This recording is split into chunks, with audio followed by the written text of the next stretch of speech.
When you think of choices, what do you think of? Be honest, no judgment.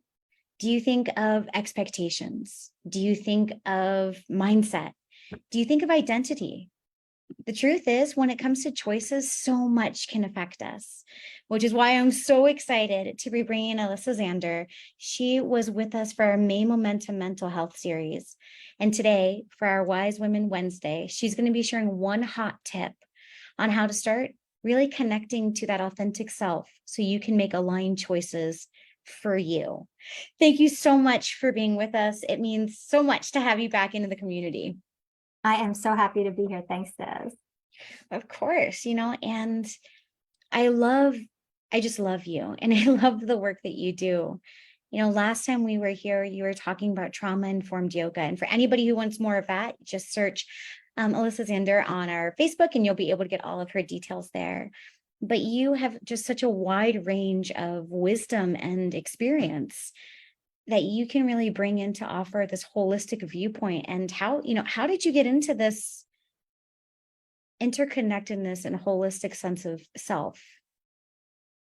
Well, really, I started out as a personal trainer like many years ago, and I still have that side to what I offer. But really, I knew there was so much more, because it's not just about weighing a certain amount or pumping iron or eating a certain amount of calories. Like you said, it's that really interconnected, finding that holistic way of taking care of ourselves.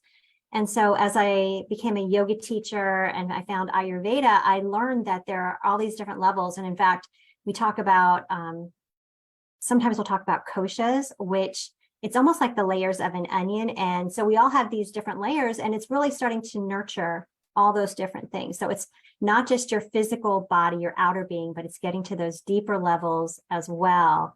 And when we can do that, that's really when we're getting to, a true level of health and taking care of ourselves completely.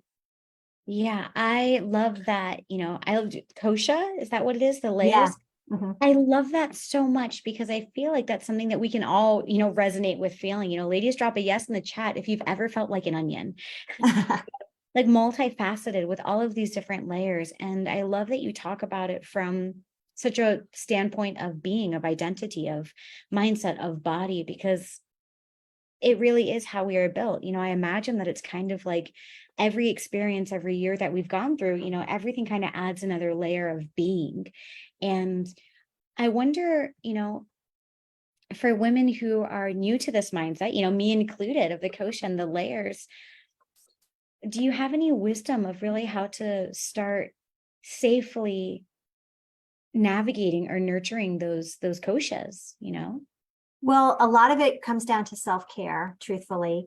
And, for some of us, we don't think we have the time for self-care. We don't think we're worth it. We have all kinds of reasons. We have, we have obligations, and we have people we care for. So the quickest thing, and really my hottest tip around that, is 2 deep breaths. So we all have time for 2 deep breaths. And if we do it, and, maybe we have a little bit more time, so then we could do 2 minutes. So when you're shifting activity, say you're coming home from work, you're in the garage, or even if you work from home and you're at your desk and you're getting ready to go out into the kitchen or the living room, pause and just really give yourself time for those 2 deep breaths, or to, set a timer on your phone for 2 minutes, and just start to get in touch with your breath and what it is that you want next. Because especially if the next activity might be fueling yourself, and, I say fueling yourself, but for a lot of us, it's just, grabbing something to eat, getting in touch with, am I really hungry? What am I hungry for? Or, am I feeling something else? Maybe I'm trying to fill a need inside of me. Maybe I feel a little empty inside. And so I want that comfort food to fill that need. And, that doesn't mean that you should never have that comfort food, or you should never, take that next step. But it's really first getting in touch with what's happening with you, because we've conditioned ourselves to not pay attention to what's happening with ourselves. Oh, mic drop. I mean, yes to everything. Ladies, rewind it and listen to it again. We are conditioned to not listen to ourselves, to not honor what our real needs are. We live in a loud, stimulated world where we're taught to, rub some dirt in it, push past the pain, and really get disconnected from our bodies, especially as women. And the invitation to breathe and to do that check-in feels like not only would you be opening up that communication between your body and mindset, and mind, but you'd also really be going into something with a little bit more intention. Does my body want this? And what's my intention in the next thing that I do? And so I'm really hearing that breath is, dare I say, a three-parter. Hearing the wisdom of yourself and going into it with intention and really grounding. Those breaths can be really regulating for the nervous system, especially again in the loud and fast world that we live in. Yeah. And then to piggyback on what you said, it might not even be, a meal or something that you're going into. Maybe somebody's asked you to do something. And, a lot of times we say yes when we really mean no. Or, there can be a lot of really exciting opportunities. And we see that, that sparkly thing and we think, oh, I have to have it. And one thing that I'll say in yoga class is that just because we can do something doesn't mean we should do something. So like in a yoga pose, say triangle pose, you might be able to reach the floor, but that might not be the right choice in that moment. It might be safer to pull back a little bit. And the same thing with, somebody asks you to do something and you were going to go home and rest. And they said, hey, let's go out to dinner, or, hey, do you want to do this fantastic thing? And it might even sound super amazing, but really in that moment, your body needs that opportunity to unplug and rest. So it's learning when to say yes, when to say no. And also when we say yes to somebody else, are we saying no to ourselves? Yeah. Oh, that last bit, really hits home, and I think a big thing is I work a lot with overachieving women, and sometimes, like you're saying, we say yes when we really mean no, or we don't know how to hold those boundaries, or we're still in that place of wanting to prove ourselves, Right. to overcome the not enough narrative. And so we overcompensate, we say yes, and there's also so many things that have become habitual in our lives, maybe even outside of overachieving. Let's take something that I bet many of us struggle with, which is just social media. The habit of reaching for your phone because we're bored, oh, there's a moment of pause. Let me grab my phone and see what's going on, check my emails. And I wonder how different our day-to-days would look if before we reached for our phone, before we reached for our to-do list, in those moments of pause, and we took a breath, if our bodies and mind would be saying, hey, bring your hand back, hold it on your heart or your stomach, because I think it's sometimes we're disconnected from our bodies, and we don't live in a world that always supports stillness or slowness or taking breaths. That is so absolutely true. And you're right. We try to fill every single moment, and that's scrolling. And unfortunately, that scrolling can sometimes, have so many negative repercussions. And I mean, I'm sure and speak about it too, where we compare ourselves to others, or we see the bright, shiny life that it looks like other people are living, because, nobody, well, I guess some people like to, whine and complain, but most of what we see is the happy vacation that everybody else is on. And we don't know the rest of the story. And we compare our everyday, with the kids and the laundry and everything else to that other person's beach vacation.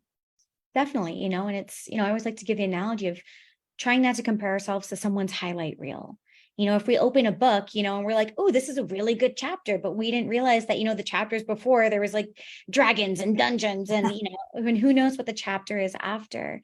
But you're right, that scrolling also, there's so many things in the world around us that are addicting, that send certain frequencies and patterns and activate parts of the brain that make us really lean into it even more, not even in that space of consciousness.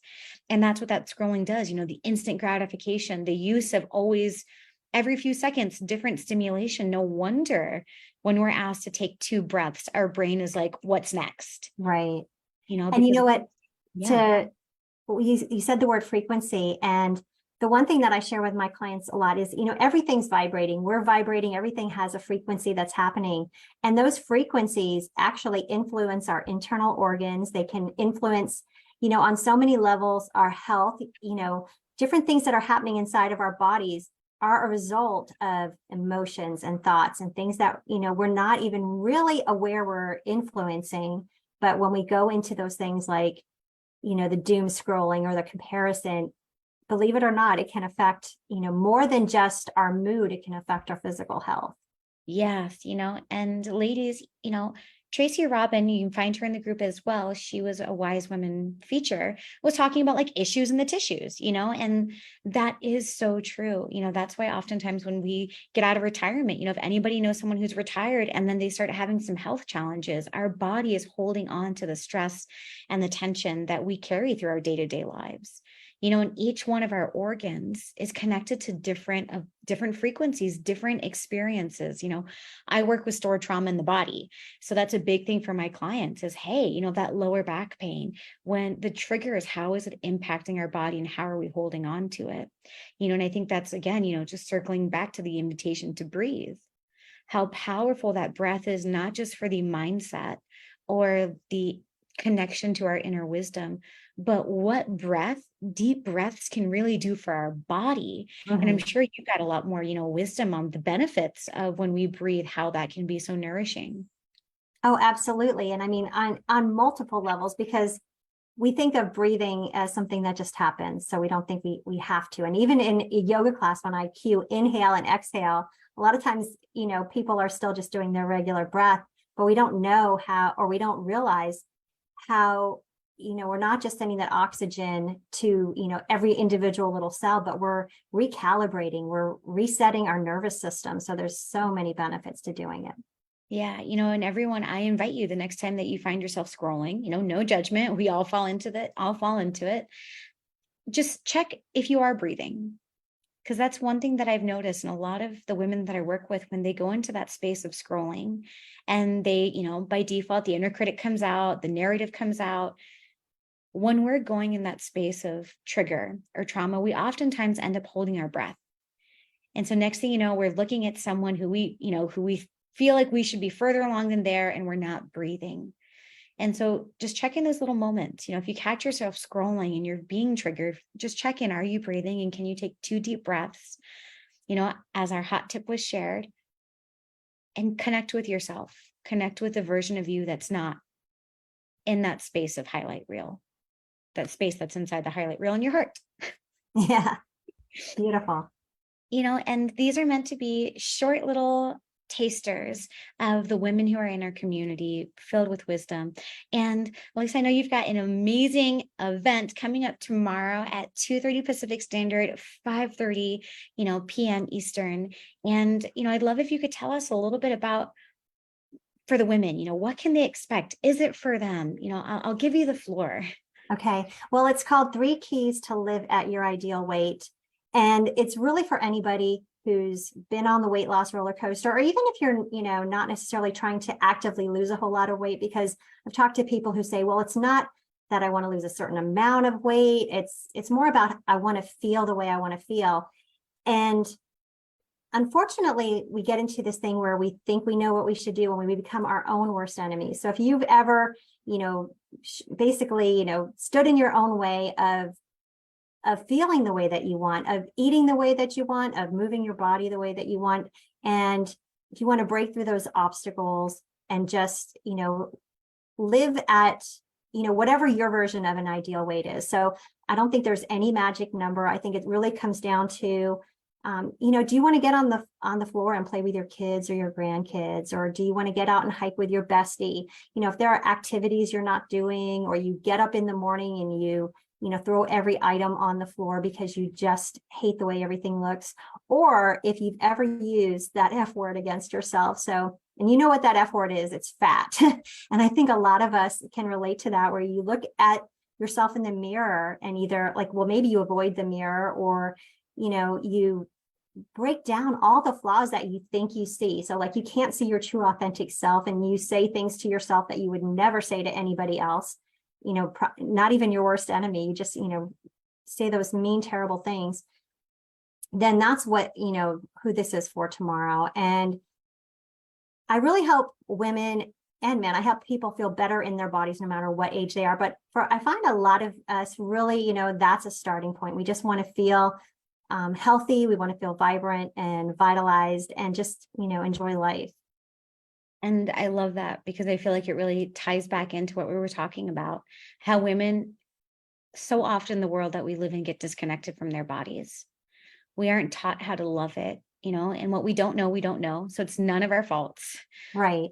But what I love about your workshop, your master class, is really the invitation to come back home, to come back into our bodies as sacred, containers, as a sacred sister to ourselves, and to really look at our weight, to look at our health through the lens of authenticity and alignment, as opposed to, a number or a projection or the expectation of the world around us. And so, ladies, if you're like, oh my gosh, that's me, or I know of someone who could really benefit, there is a link in the event description. Please, feel free to share the link with anybody, register for yourself. It is going to be packed and powerful. And thank you so much for organizing this. Oh, absolutely. And thanks for having me today. It's Of always course. great being here with you. It's truly such a gift. And, for the women of wisdom, again, please feel free to check out that event tomorrow. You can find all of our Wise Women Wednesday features under Wise Women Wednesday. Whew, see, got to come up with an easier name for that. And I'm Des Caminos, embodiment coach. I will see everyone in the group tomorrow at 9 a.m. Pacific Standard Time for our Thursday Tickles, a time where I tickle you with information for your personal expansion. Why? So you can have more power and choice in navigating all of life's challenges and adventures. Tomorrow, we're going to be talking about your story. What has been your story, and how can you rewrite your story to change your story and change your life? So I will see you tomorrow at 9 a.m.